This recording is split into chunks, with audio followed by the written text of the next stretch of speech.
Now, paying off your mortgage is one of the best guaranteed returns you can get in any financial market. Let's be honest, prove me wrong. And I know you're all typing very, very angrily for the algorithm, but please do comment, let me know, right? Would you rather pay off your mortgage early or invest? Let's talk about the pros and the cons. Because yes, with the pro of getting it paid off, you have one very, very big advantage here. You do have an emotional guaranteed return where literally you don't have to worry about a lot of things. So paying off a 4% mortgage, give or take, it's it, done. House, yours. And people in the UK love the fact of owning their own house, don't they?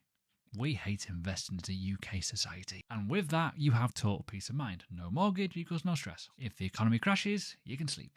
And you also have a huge cash flow between £800 and £1,500 maybe per month. What are you going to do with that? Well, you're probably going to retire a lot easier. But as I say, the debt-free argument is valid, but it's very, very safe and conservative. Remember, a mortgage is technically a good debt because it's got the lowest interest rates. Now, the cons of this are quite obvious as well. Opportunity cost is the biggest argument here. If your mortgage is a 2 or a 4% interest rate, well, it's all right, but realistically, guess what?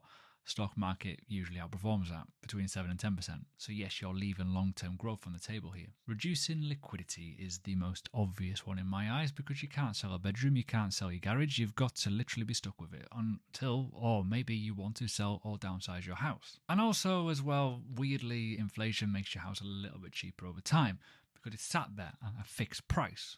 Therefore, if you're earning more money, great, you can eventually pay it off anyways. But yeah, bit of a hot topic, a bit of a debate. It always catches people out, this one.